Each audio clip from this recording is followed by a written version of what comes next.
को मेयर हुँदाखेरि हामीले धेरै दुःख कष्ट पाइयो। धेरै दुःख, दैनिक चाहिँ 4 महिला बन्द हुने, हाम्रो गाडी जान नसक्ने, जनताले हामीलाई ख्याउ गर्ने। जब बालेन आएर चाहिँ हामीले कुनै बर्खामा पनि कहिले दुःख पाएनौँ। तर धेरै दुःख गरेको व्यक्ति हो, धेरै सङ्घर्ष गरेको व्यक्ति हो। पहिला चाहिँ नि चुनावमा बोलिसके पनि छ, मलाई यदि मैले गर्न सकिनँ, एजेन्डा पुरा गर्न सकिनँ, मलाई यो बर्को रुखमा राखेर बाँधेर गोली हानेर मारे पनि हुन्छ भनेर बोलेको शब्द पनि छ। हरै पछि के भन्छ, राजा हुनुभन्दा त राजै भएको पनि एउटा राम्रो जस्तो पनि लाग्छ मलाई एक मनमा, होइन? वीरेन्द्र होइन त हो, नष्ट भइसकेपछि यहाँ अब घरै पछि राजा भयो, होइन? घरै पछि नेताहरू हो, त्यही हो। त्यो नाकमा तपाईँलाई हम्मर बढी मनपर्छ जस्तो लाग्यो मलाई। ठ्याक्कै हम्मरको सङ्केत थियो क्या नाकको, ठ्याक्कै दुईपट्टि नाकको। यो मेरो अस्ति नै झरिसक्यो, बुलाकी पनि थियो, ढुङ्ग्री पनि थियो, होइन? यो चाहिँ एउटा चाहिँ अडिरहेको छ, यो लगाइरहेको छु। यो हराउँदैन है? अहिलेसम्म सुन कति हरायो तपाईँ? कति हरायो त्यो सानोतिनो झरेको त केही कुनै हिसाबै राखेको छैन मैले। झर्छ लाउने, होइन? अब कानमा यतातिर मेरो धेरै थियो, 2 साइडमा गएर 24वटा थियो, होइन? अहिले कम गरिरहेको छु, कोही बनाउँदैछु, होइन? त्यस्तै छ अहिले। भने तपाईँ झरे पनि मतलब लाग्दैन? झर्छ होला, अब नदेखि झरेको त अब के गर्नु, हरायो नि अब, होइन? तपाईँ नर्मल लाग्छ है? तपाईँ थाहा छ अस्ति एउटा भिडियोमा एउटा मान्छे आन्दोलन जाँदा सिक्री चोरी भयो 2 तोलाको, उहाँ रोवासी। त्यो चाहिँ हराएको हो, होइन? त्यो चाहिँ हामीलाई थाहा भएन। कतिपय मान्छेले त कस्तो भने भाइरल हुनुको लागि पनि त्यो अभिनय गर्न सक्छ, होइन? त्यो चाहिँ त्यो मान्छेलाई पनि थाहा होला। म चाहिँ त्यो विषयमा चाहिँ भन्न चाहन्न। उसको 2 तोलाको सिक्री हराउँदा ऊ रुवासी भयो भने त मिडियामा चर्चा पायो, र अहिले टिकटकबाट उसले 2 तोलाको सिक्री, होइन, लाखौँको करोडौँको घर बनाउनु सुरु भइसक्यो। टिकटकमा उसलाई गिफ्ट दिनेको लड्को छ अहिले। ठिक छ, त्यो कमाओस्, केही छैन, होइन? अर्को विषयमा नजाउँ। अरबौँ कमाओस्, खरबौँ कमाओस्, अर्काको विषयमा टाउको दुखाउनु म चाहन्न। त्यही हो। आफ्नो परिश्रम गर्ने, आफ्नो दुःख खाने हो, आफू दुःख गर्ने खाने हो, होइन? हिँड्ने हो। अर्को विषयमा चासो लिएर बोल्न म चाहन्न। त्यही हो। जस्तो दाइ छ नि, कतिपयले भन्छन् कि परिवारमा नमिलेको कारण नि अब तपाईँको यो अनुहारभरि यो खोपेको सुन देखेर एउटा बुढाबुढी भइसकेपछि आम्ने सामने कुरा गरिन्छ, माया मिठो गरिन्छ, तर त्यो माया तपाईँले दिन नसक्नु भएको हो कि जस्तो पनि भन्छन् क्या दर्शकले। सायद होला। मेरो विचार अलग, परिवारको विचार अलग भएपछि कुरा नमिल्न पनि सक्छ, नहुन पनि सक्छ, होइन? टाढा हुन पनि सक्छ, भइसकेका पनि छ, होइन? त्यो विषयतिर धेरै नजाउँ, होइन? भनेको सुन मान्छे अहिले एक्लै हो। सुन मान्छे एक्लै भन्नु पर्यो, कोही छैन है अहिले? सहारा भनेको आफू एक्लै हो। ठिक छ। अहिले अब आफ्नो पौरख चलनजेल आफै दुःख गर्ने खाने हो, होइन? लास्टमा भविष्यमा के हुन्छ त्यो भविष्यले बताउँछ, समयले बताउँछ, होइन? त्यो विषयमा अहिले नजाउँ। तर पछि बुढेसकाल पनि चाहेर नि त, एउटा साथी चाहिँ भइदिएको भए मैले त्यो बेलामा अलिक पछुतो गरेछु कि भन्ने त फिल आउँछ नि। पछि बुढेसकालमा पनि आफू एक्लै हुँदाखेरिको पीडा त हुन्छ होला नि त। अब त्यो त होला सायद, होइन? उमेर ढल्किँदै गएपछि यङ छ, गरिन्छ, खाइन्छ, होइन? पछिको लागि अब एउटा सोच बनाउनुपर्छ। के अब अर्को परिवार गर्ने सोच छ कि? होइन, अर्को परिवार त नभनौँ। जस्तै अब छोराछोरीले नहेरेमा, होइन, केही पैसा आफ्नो लागि पनि बचत गरेर अब कसैले त काजक्रिया गरिदिएला, होइन, अब जलाइदिएला, त्यो हुन्छ नि त, होइन? त्यो विषयमा चाहिँ सोच्नुपर्ने हुन्छ। त्यसलाई सबभन्दा ठुलो यो सुन सबभन्दा ठुलो तपाईँ कुन चाहिँ हो? कति तोलाको सबभन्दा ठुलो चाहिँ तपाईँ लागमध्ये? सबभन्दा ठुलो चाहिँ मेरो यो ब्रासलेट र सिक्री हो सबभन्दा ठुलो। यो हातको ब्रासलेट कति तोलाको दाइ? यो 12-15 तोला। पुरा ब्रासलेट 12-15 तोलाको छ।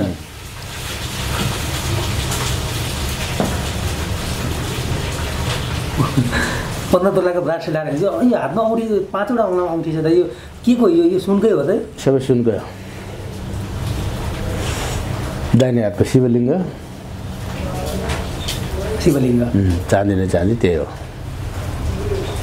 त्यही अब यो भइहाल्यो। अब एउटा पुरानो कहानीमा फर्कौँ। तपाईँको जन्म कहाँ भएको थियो ठ्याक्कै? मेरो जन्म चाहिँ धनकुटा जिल्ला हो। धनकुटा कुन ठाउँ? पाखरीबास नगरपालिका। कति वर्षको हुँदा तपाईँ काठमाडौँ आउनुभयो? म त्यो 18-19 वर्षमा छिरेँ होला। त्यो बेलामा तपाईँको बिहा भएको थियो कि? त्यही बिहा गरेरै आएको। कति वर्षमा बिहा गर्नुभयो? 16-17 वर्षमा होला सायद। त्यो बेला पनि बिहा गर्दा पनि तपाईँलाई ससुरालीबाट चाहिँ ससुराले चाहिँ सुनेर दिएको पनि हो कि जस्तो लाग्यो? होइन, त्यति बेला यत्रो थिएन, मेरो कमै थियो। त्यो पल पार्नु भएको थियो? पल त थियो। अनि ससुरालीमा भनेर नि ससुराहरूले जेठानहरू कहिले तपाईँले किन यस्तो गर्नुभएको भनेर सोधेको होला नि त म ससुराली नै गएन भन्नुपर्दाखेरि त्यो बिहे गर्छ तपाईँ ससुराली जानु भएन भगाएर यहाँ आएको हो कि ए भगाएर भगाएर आएको अहिले चाहिँ ससुराली जानु भएन छैन अहिलेसम्म फोन आउनु जानु के हुन्छ हुँदैन छैन हाम्रो फोन सम्पर्क छैन कस्तो अचम्म खै अलिक अनौठो छ तपाईँ जीवन गाड्ने अनौठो छ मेरो अब सबै त नभनौँ होइन एउटा फिल्म नै बन्छ होला बनायो भने होइन कथा वस्तु त्यस्तो छ क्या धेरै तर कतिको दुःख लाग्छ यति सङ्घर्ष गर्दै आउँदाखेरि परिवारको साथ नदिँदाखेरि आफू एक्लो जीवनमा महसुस गर्दाखेरि आफ्नो परिवारमा छोराछोरी साहेबले साथ नदिएपछि आफू एक्लै यो दुःख कष्ट गरिरहँदाखेरि चाहिँ ऊ बेलाको दुःख र यो बेलाको दुःख कतिको भोग्नुभयो तपाईँले अहिले दुःख त कति भोग्यो तपाईँ जहाँसम्म अहिलेसम्म आउनु धेरै गर्यो होइन तर अब यो दुःख अब परिवारले नसम्झेको कुरा चाहिँ मिडियामा नभनौँ होइन जे छ आफूलाई थाहा छ वास्तवमा सुनाउनु पर्ने कुरा पनि छैन होइन पीडा आफैसँग छ त्यस पीडा मनमा भयो नि तपाईँ हाँसेर एकदमै हिँड्नुहुन्छ जे छ त्यही हो कहिले सोच्नु भएको म यो ठाउँमा आइपुग्छु यो ठाउँसम्म आइपुग्छु भनेर कहिले तपाईँको मनमा थियो जब एकदमै थियो 15 वर्ष जब 16 वर्षको केटो धनकुटाबाट आइसकेपछि काठमाडौँ छिरिसकेपछि अब म यो ठाउँमा पुग्छु भने तपाईँले त्यो बेला के सोच्यो त्यो त सानै उमेर हो नि त 15-16 वर्ष मान्छे त सानै उमेरमा त एकदमै हिम्मत पनि थियो र एकदम आँट पनि थियो म चाहिँ अलिकति यो संसारमा एक्स्ट्रा मेन संसारले चिन्ने व्यक्ति पनि हुन्छु होइन केही गर्छु भन्ने मेरो सोच थियो र भयो पनि अहिले खुसी लाग्छ आफूले गर्व गर्छु पहिलाको दिनहरू म बोल्न चाहन्न विगतका गए अब गइसक्यो कसरी सम्हाल्ने आफ्नो हातमा छ त्यही हो र के छ देशको राजनीतिक अवस्था बुझ्नु भएको छ म राजनीतिपट्टि चाहिँ नजाउँ भाइ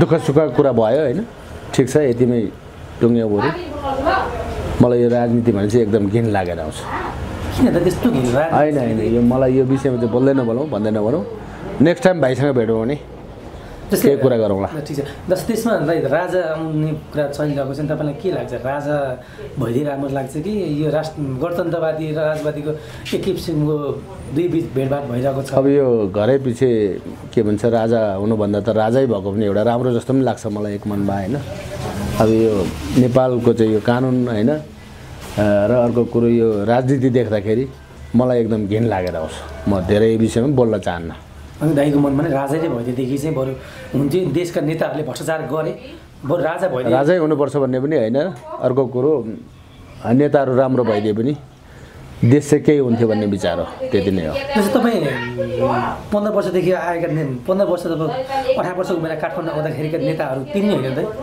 जो अहिले पनि सदनमा छन् म आउने बेलामा त राजा थियो राजै थियो राजावादी नै थियो त्यो बेलामा त होइन वीरेन्द्र होइन त हो नष्ट भइसकेपछि अब घरै पछि राजा भयो होइन घरै पछि नेताहरू भयो अलिकति मलाई यो विषयमा चाहिँ बोल्न चाहन्न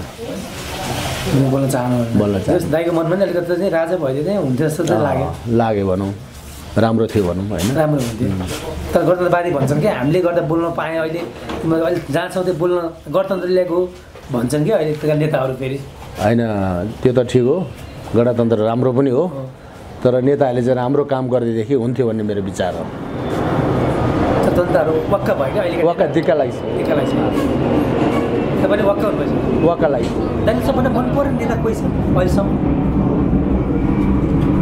अहिलेसम्म यही भन्न भनौँ यिनीहरू अब के भन्छ बाँडीचुडी खाइरहेछन् होइन एमाले भयो काङ्ग्रेस भयो माओवादी भयो हरेक पार्टीहरू होइन एउटै पार्टीले चाहिँ राम्रो काम गरिदिएदेखि हुन्थ्यो भन्ने चाहना मात्रै हो जुनसुकै पार्टी भयो भने दाइले अहिलेसम्म कुनै यस्तो मनपर्ने नेता छैन मसँग छैन अहिले स्वतन्त्र म पनि स्वतन्त्र एकदम स्वतन्त्र भन्ने बित्तिकै अहिले राजसभाका सभापतिलाई हिजो पटक पटक थुनामा लैरहेको छ नि तर अस्ति पनि एउटा घटना पनि हेर्नुभयो होला मध्यरातमा प्रहरीले गएर उनको ओछ्यानमै गएर खाना सुतेको मान्छे ओछ्यानमै लिएर गएर उहाँलाई गिरफ्तार गरियो पक्रापुरी जारी नभए पनि उहाँहरूले घर निवासमै गएर कोठामै गएर प्रहरीले आफै पक्रापुरी जारी गरेर र त्यहाँ भएको कमान्डर खटेका डिएसपीले नै तपाईँको अन्तिम इच्छा के छ भनेर सोधेकन उहाँलाई त्यतिखेर रूपन्देही जिल्ला लगियो नि त यसमा के छ तपाईँको विचार त्यो त गर्नु नहुने हो होइन अब रवि लामिछानेले गलत पनि गरेको थियो कि होइन त्यो विषय चाहिँ मलाई थाहा छैन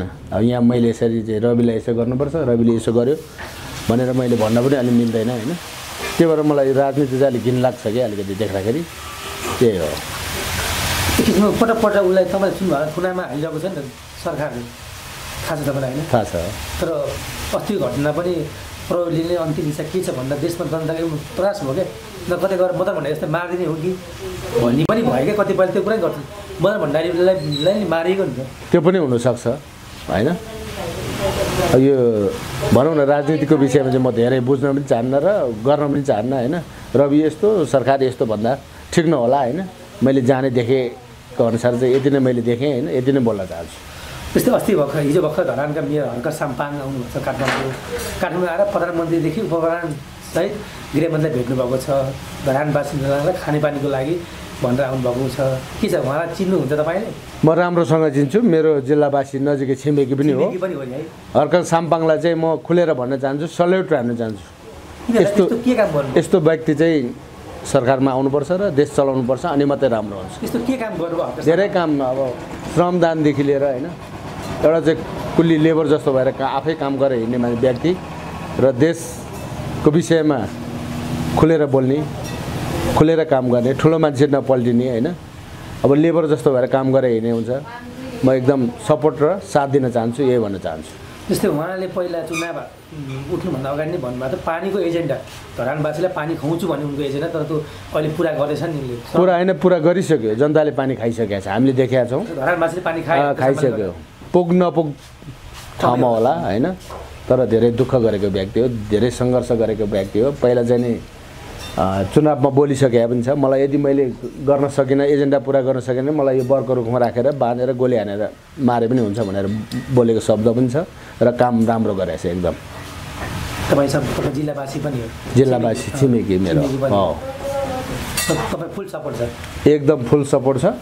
समय र परिस्थितिले अलिकति म बिजी छु, कुनै ताका म गएर एकदम भेटघाट गरेर हाम्रो सहकार्य हुनेछ, त्यति चाहिँ म मिडियामा सहकार्य हुन्छ। अब एकदमै हुन्छ र म जाँदै पनि छु कुनै समयपछि।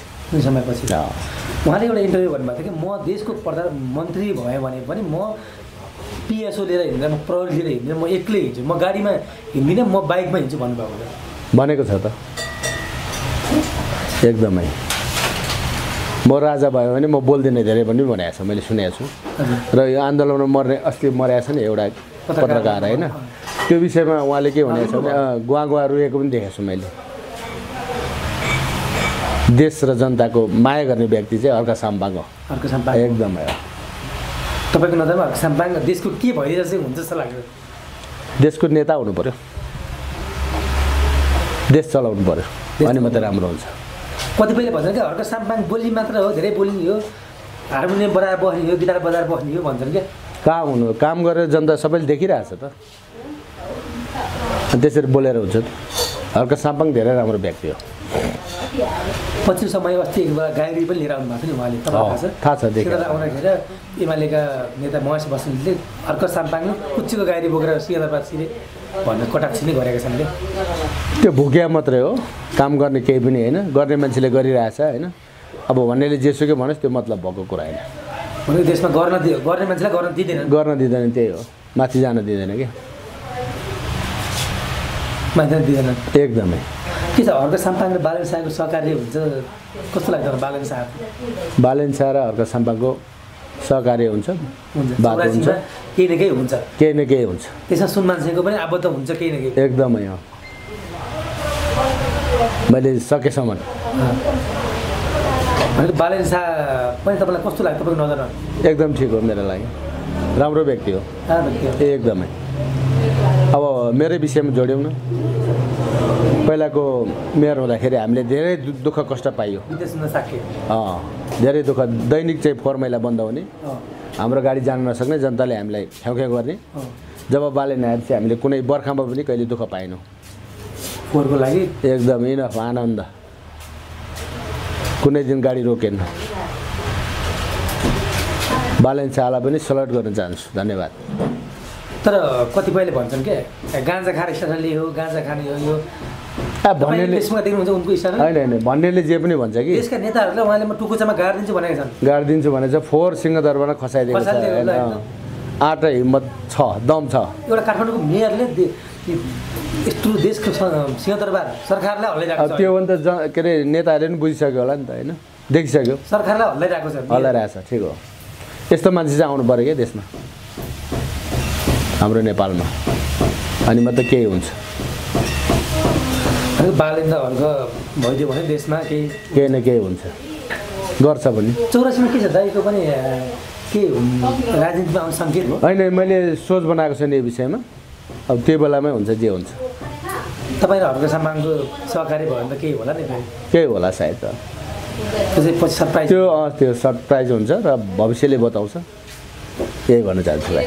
के छ अन्तिममा छ दाइको के छ छुटेपुटेका?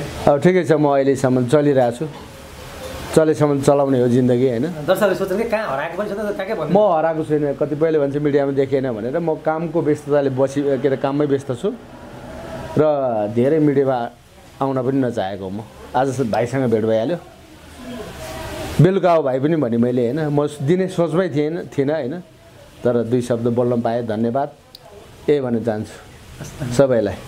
Thank you.